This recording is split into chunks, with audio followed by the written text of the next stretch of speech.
आप तक उर्दू न्यूज में आपका खैर मकदम है। मैं हूं मोहम्मद शाहिद अहमद तवक्कल। पेश है आज की अहम खबरें।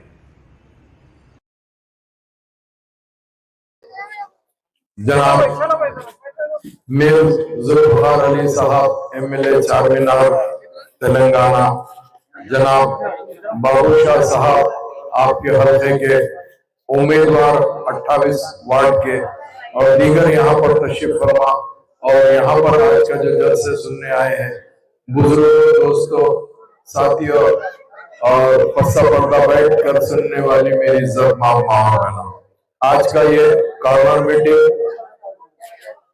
इंतखाबी मीटिंग है। आप जानते हैं इलेक्शन होने जा रहा है। 11 फरवरी को चुनाव है। बलदिया का, म्युनिसिपालिटी का आप अपने काउंसलर को इलेक्ट करना है। अल्लाह के फजल करम से बाबूशाह बेहतरीन, ईमानदार और बहुत ज्यादा दर्द रखने वाले शख्सियत का नाम जनाब बाबूशाह है। मुझे अल्लाह की तरफ से उम्मीद है अल्लाह सुब्हानहू व तआला अगर बाबूशाह को इंशाअल्लाह मौका देगा तो आपके दरमियान में न सिर्फ हमेशा रहेंगे बल्कि आपकी खिदमत करते रहेंगे। अब मेरा सवाल ये है कि मुझसे पहले मेरे साथी एमएलए स्पीच दे रहे थे तो आपने देखा कि आकर ऑटो के अंदर रिकॉर्डिंग चला रहे हैं। ये लोग पहले से ही बुकलाट का शिकार हो गए हैं, अपनी हार मान चुके हैं। जो भी उम्मीदवार यहाँ पर आकर लड़ रहा है और इस तरीके की हरकत कर रहा है तो मैं इस उम्मीदवार को कहना चाहता हूं, बाबा बेशक हम हिंदुस्तानी हैं मगर मुसलमान भी है। हम जब पैदा होते हैं हमारे बड़ों ने एक कान में अजान देती है और दूसरे कान में अकामत देती है। मुझे ऐसा लग रहा तुम्हारे कान में म्यूजिक दिए थे, इसके लिए तुम यहाँ आकर छिछोरे कामा करे और म्यूजिक बजाते रहे। तो मैं इनसे कहना चाहता हूँ, खास तौर से मेरा सवाल, चूंकि मैं तकरीर ऐसी नहीं करना चाहता था, ये कांग्रेस वालों का जो छिछोरापना है, तो मैं इनसे कहना चाहता हूँ बाबा अगर दम है मुकाबला करना है तो जाके फिरका परस्त बीजेपी से करो। तुम्हारी कमजोरी, तुम्हारी नाहेली, आदिलाबाद का एमएलए बीजेपी का बन गया सिर्फ तुम्हारी कमजोरी की तरफ से। और उसके अलावा बीआरएस जो पहले टीआरएस थी उसकी अपनी कमजोरी थी जिसकी तरफ से ये पलट के यहाँ का एमएलए बीजेपी का बन गया और उसके अलावा एमपी भी बीजेपी का बन गया। तो अब अंदाजा लगाइए आप कि किस तरीके से तुम छिछोरे कामा कर रहे हैं। अपने ही गलियों में आके तुम जो थातैया कर रहे हैं ना, इंशाल्लाह 11 तारीख को 28 नंबर वार्ड की तुम्हारे को अल्लाह चाहा तो थातैया और तुम जो चीज करे ना, मैं अभी बाबूशाह से कर रहा हूँ, ये तालाब बहुत भरा हुआ है, तुम पहले तालाब साफ करो, उसकी काटी साफ करो, उसकी बेल साफ करो बाबा, उसके बाद में आके बात करो। आज बरस से ये तालाब इसी तरीके से पड़ा हुआ है। बरसात हुई तो यहाँ के पूरे घर डूबते चले जाते। तुमको उसकी फिक्र नहीं है, बाजा बजाने की फिक्र है, तुमको उसकी फिक्र नहीं है। तुम्हारे डैडी चीफ मिनिस्टर बन के बैठे हुए ना बाबा, उनको कहो पहले ये दुरुस्त करो बोल के, ये दुरुस्त नहीं कर रहे, बाजा बजाते चले जाते, बाजा बजाते बजाओ बाबा, कितना बजाते बजाओ, हम भी देखेंगे, हमारे को भी आता है, अच्छे अच्छे बाजे वालों को भी हम देंगे। मगर हमको मालूम है बाजा बजाने वाले का रूल क्या होता और दूल्हे का रूल क्या होता, ये भी हमको मालूम है। तुम्हारा काम बाजा बजाना है। अल्लाह हबीब के सबसे अल्लाह सुब्हानहू व तआला हमको ताज पहन के शहनशीन पे बैठने का हमको अल्लाह ने मौका दिया है और बाजा बजाते रहो। अरे हर जगह फंक्शन होता है तो बाजे वाले का काम बजाने का है। एक बार जब आके दूल्हा डाइस पे बैठ जाता, बाजे वाला सलामा करके पैसे मांग के चले जाता है। इंशाअल्लाह ताला 11 तारीख को 28 नंबर की वार्ड की अवाम तुम्हारे को सबक सिखाएगी। अब रहा सवाल ये कि तुम्हारे साथ में ये जो बीआरएस के यहाँ के काउंसलर थे इन्हों क्या डेवलपमेंट करे, मैं इनसे पूछना चाह रहा हूं।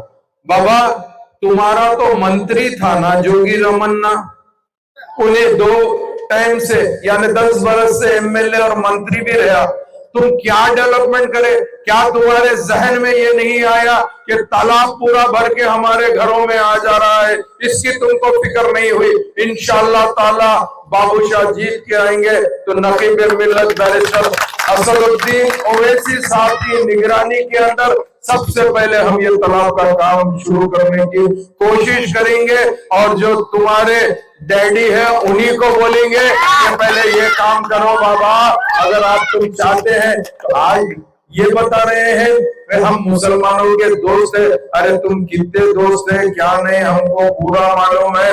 तुम हमको यही समझे हुए है, हमको छोटे मोटे बातें करके हम आपको इस तरीके से बहला देंगे, नहीं होगा। पहले तालाब का मसला हल करना होगा, उसके बाद में बात करना होगा।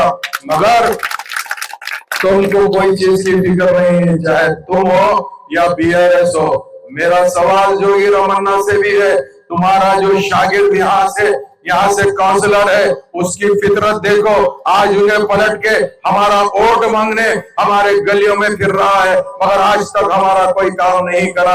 हमारे लोग बिल बिलाते रहे, कई मर्तबा जोगी रमन्ना करने गए, मगर उसने भी काम नहीं करा। ये बीच में स्पीड ब्रेकर की तरह हमको लेके जाता है। अभी कुछ देर पहले यहाँ पर मेरे एक बुजुर्ग आए थे, हमारे साथी को कहा कि पिछले 8-9 महीने से शादी मुबारक का हमको चेक नहीं आ रहा है। तो ये जाके ये बीच में ये जो यहाँ का जो काउंसलर है उन्हें खाली झूला झूला रहा। बाबा हमको मालूम है झूला कितना भी झूलो कोई फर्क नहीं पड़ता, आके ठहरना तो मुकाम पे है। हम जानते हैं तुम्हारा मुकाम क्या है, हम बताएंगे। और हम ये दोनों को चैलेंज के साथ साथ अगर कोई फिरका परस्त ताकत से मुकाबला अगर कर सकते हैं, बीजेपी को अगर कोई शिकस्त दे सकते हैं, तो वो कोई और जवाब नहीं है, वो मजलिस इत्तेहादुल मुस्लिमीन है। मजलिस इत्तेहादुल मुस्लिमीन इंशाअल्लाह ताला नकीब मिल्लत बैरिस्टर असदुद्दीन ओवैसी साहब की सदारत के अंदर और हबीब मिल्लत जनाब अकबरुद्दीन ओवैसी साहब की क़यादत के अंदर इंशाअल्लाह ताला सरजमीन आदिलाबाद जानती है, जिस सरजमीन के ऊपर मेरे कायद को अकबरुद्दीन ओवैसी साहब को 40 दिन जेल में रखा गया, ये सरजमीन कभी भी इन लोग को माफ नहीं करेगी। वही कांग्रेस की हुकूमत थी, जब कांग्रेस की हुकूमत ने अकबर साहब को 40 दिन यहाँ पर जेल में रखा गया है। तो आदिलाबाद की आवाम का टाइम आ गया है चुन चुन के बदला लेने का, चाहे वो कांग्रेस हो, बीआरएस हो या फिर परस्त बीजेपी हो। बीजेपी को मुंह तोड़ जवाब देने का टाइम आ गया है। इंशाअल्लाह ताला आदिलाबाद बता देगा। 11 तारीख के बाद जब 13 तारीख को नताइज निकलेंगे, मुझे अल्लाह की जात से उम्मीद है, अल्लाह सुब्हानहू व तआला जिससे राजी होता है उसके ऊपर मदद करता है।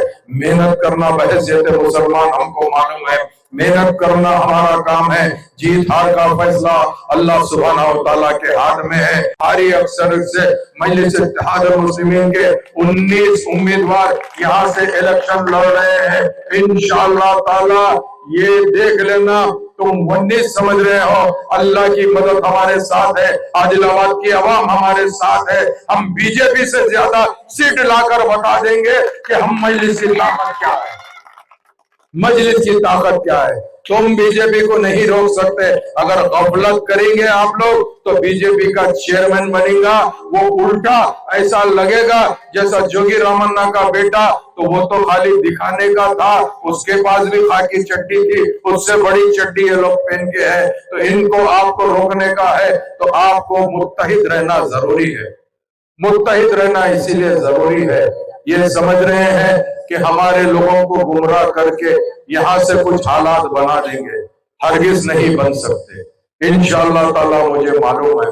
मैं अभी एक तकरीर 16 नंबर वार्ड में करके आया, एक जुमला बोला, वो जुमला मैं यहाँ पे दोबारा रिपीट करना चाहता हूँ। आज कई साजिशें हो रही है, किस तरीके से आदिलाबाद में मजलिस इत्तेहादुल मुस्लिमीन को हराने की साजिश चल रही है। उस साजिश के अंदर मैं एक ही चीज कहता हूँ, तुम पूरे मिलके भी कितनी बड़ी भी प्लानिंग कर लो, तुम्हारी प्लानिंग यही रह जाएगी। हमारे को इतना मालूम है, सबसे बड़ा प्लानर अगर कोई है वो तो अल्लाह सुब्हानहू व तआला है। अल्लाह ताला जब राजी है और अल्लाह हमको जीत देना चाहता है तो दुनिया की ताकत नहीं रोक सकती। आपका ये जो खादिम आपके सामने ठहर के मुखातिब है, अल्हम्दुलिल्लाह अल्लाह सुब्हानहू व तआला ने मुझे मजलिस इत्तेहादुल मुस्लिमीन हमारी जमात की तरफ से बहुत बड़ी इज्जत मिली है। मेरी अपनी पहचान अगर है तो मेरा नाम जाफर हुसैन है, उर्फियत मेराज है, तो लोग कहते हैं कि मजलिस इत्तेहादुल मुस्लिमीन का एमएलए है जाफर हुसैन मेराज। मगर कोई ये नहीं कहता कि जाफर हुसैन को खाली। तो मेरी पार्टी ने मुझे बड़ी इज्जतों से नवाजा है। 2009 में जैसा आप यहाँ पे म्युनिसिपैलिटी का इलेक्शन लड़ रहे, वहां कारपोरेशन का था, मेरी पार्टी ने 2009 में मुझे मौका दिया और अल्लाह के फजल करम से जीतने के साथ ही मेरी पार्टी ने मुझे डिप्टी मेयर शहर हैदराबाद का बनाया। उसके बाद 2014 में अल्लाह सुब्हानहू व तआला ने मुझे नामपल्ली का एमएलए बनाया। 2018 में मुझे नामपल्ली का एमएलए बनाया। अभी मेरे कुछ साथियां यहाँ मौजूद है, ये मेरी तीसरी मियाद चल रही है और मैं याकूतपुरे का एमएलए बन के आपके दरमियान में आके कह रहा हूं। तो मैं ये कहना चाहता हूं कि अल्लाह सुब्हानहू व तआला जिससे काम लेना चाहता है लेता है, और अल्लाह सुब्हानहू व तआला मेरी पार्टी ने मुझ पर भरोसा करके जो मौका दिया है, मैं चाहता हूं कि आदिलाबाद की जिम्मेदारी मुझे दी गई है। मैं आप लोगों से अदबन दरखास्त करना चाहता हूं, हमारी भी लाज रख लीजिए। आप ये कह दीजिए कि मजलिस इत्तेहादुल मुस्लिमीन एक ऐसी जमात है जो आपके दुख और दर्द को समझती है, दुख और दर्द को समझकर काम करना चाहती है। तो मैं आपसे यही कहना चाहता हूं, चूंकि यहाँ पर देखा हूं मैं नाले और मोहरियों का भी मसला बहुत है, साफ सफाई बराबर नहीं होती है। मैं बाबूशाह से वाकिफ हूँ, मैं आया था यहाँ पर, मैं ही काफी लोगों से बात किया, इंटरव्यू किया, तो मैंने देखा बाबूशाह अल्हम्दुलिल्लाह अल्लाह ने चाहा तो आवाम के दरमियान में रह के काम कर सकते हैं, ये उनकी अपनी पहचान है। तो मैं आपसे अदबन दरख्वास्त करना चाहता हूँ, आप इंशाअल्लाह नकीब मिल्लत और हबीब मिल्लत को कभी मायूस नहीं करेंगे। इसीलिए मायूस नहीं करेंगे, हम जानते हैं अल्लाह सुब्हानहू व तआला ने आपकी वोट की बड़ी अहमियत दिया है, क्योंकि हिंदुस्तान के दस्तूर के अंदर, हिंदुस्तान के आईन के अंदर जो हमारी ताकत है, तो मैं समझता हूं कि हिंदुस्तान में सबसे बड़ी ताकत है तो वो वोट की ताकत है। अगर आपके वोट की जितनी अहमियत है उतनी अहमियत नरेंद्र मोदी के वोट की भी है, उतनी अहमियत प्रेसिडेंट ऑफ इंडिया की भी है, उतनी अहमियत अगर चाहे कलेक्टर हो उसकी भी है, एक गरीब आदमी की भी है। ये एक ही चीज में हिंदुस्तान में इंसाफ है, इसके अलावा कहीं इंसाफ नहीं है। आज ये जो हुकूमत है, ये हुकूमत हमारे वोट के राइट्स भी खींचना चाहती है। SIR लेके आके आप सुन रहे होंगे टीवी पे, सोशल मीडिया पे काफी तकलीफ दे रहे हैं। नॉर्थ के अंदर तो हमारे भाइयों को किस तरीके से अजियतें दे रहे हैं, वो लोग आहिस्ता आहिस्ता इधर तेलंगाना आंध्रा में आना चाहते हैं। अगर आपको रोकना है, आप ये मत समझिए कि म्युनिसिपैलिटी में आए तो क्या होगा, इनका प्लानिंग ही यही है, आहिस्ता आहिस्ता घुसना है। और उसके अलावा जिस तरीके से अंग्रेजा घुस के हिंदुस्तान को कब्जा कर लिया था, ये बीजेपी फिरका परस्त यही चाहती है। RSS की आइडियोलॉजी इनके पास है, विश्व हिंदू परिषद की आइडियोलॉजी इनके पास है। हम यही कहते हैं, हमारा मुकाबला किसी और से नहीं है। अगर हमारा मुकाबला अगर यहाँ से है तो फिरका परस्त ताकत से है। वो फिरका परस्त ताकत कौन है? वही बीजेपी है, RSS है, विश्व हिंदू परिषद है, बजरंग दल है। इनको अगर आपको हराना है तो आपको मुत्तहिद रह के जमात को मजबूत करना है। ये जमात आपकी जमात है, हमको आप मायूस नहीं करेंगे, इसीलिए मायूस नहीं करेंगे। हमने बड़ी कुर्बानियां देकर मजलिस इत्तेहादुल मुस्लिमीन के जितने कायद थे, चाहे वो फख्र मिल्लत हो, सालार मिल्लत हो, नकीब मिल्लत और हबीब मिल्लत, बड़ी कुर्बानियों के बाद में यहाँ तक आए हैं। अगर आदिलाबाद की अवाम हमको मायूस कर देंगी तो हम किस कने जाएंगे? क्या हम दर दर भटकने के लिए गैरों कने थोड़ा ही जाएंगे? हम आके अपने लोगों से आपसे भीख मांग रहे हैं, वोट की भीख मांग रहे हैं, आपसे अल्तजा करते हैं कि एक वोट मजलिस इत्तेहादुल मुस्लिमीन के हक में दीजिए। और जितने भी लोग आदिलाबाद में रहते हैं, अगर हर एक कने आज सोशल मीडिया आ गया है, सोशल मीडिया के जरिए से हर आदमी अपना ग्रुप चला रहा है, फेसबुक चला रहा है, इंस्टाग्राम चला रहा है। अब की बार आप अपने ग्रुपों में डालिए, अब हमको मजलिस को जिताना है। आदिलाबाद में सबसे बड़ी जमात अगर किसी को बनाना है तो वो मजलिस इत्तेहादुल मुस्लिमीन को बनाना है। अगर आप ये मौका दे देंगे, जैसा मेरे साथी एमएलए कह के गए, इंशाअल्लाह ताला वो दिन दूर नहीं है। आने वाले टाइम पे आदिलाबाद का एमएलए भी हमारा हो सकता है, बराबर हो सकता है, क्यों नहीं होता। डिलिमिटेशन आने होने जा रहा है, इंशाअल्लाह ताला आदिलाबाद में भी हमको मौका अल्लाह दे सकता है। तो मैं इन चंद कलिमात के साथ रुखसत होते हुए आपसे इल्तिजा करता हूँ, 11 तारीख को आपका और मेरा इम्तिहान का दिन है। उस इम्तिहान के अंदर आपको कामयाब होना है, एक एक वोट मजलिस के हक में देना है। मजलिस का निशान पतंग है। इंशाअल्लाह ताला सुबह वाले वक्त उठिए, फजर की नमाज पढ़िए और अल्लाह के दरबार में दुआ करिए, या अल्लाह मजलिस इत्तेहादुल मुस्लिमीन के काम उम्मीदवार जहां कहीं से भी लड़ रहे हैं उनको कामयाबी दे, कामरानी दे।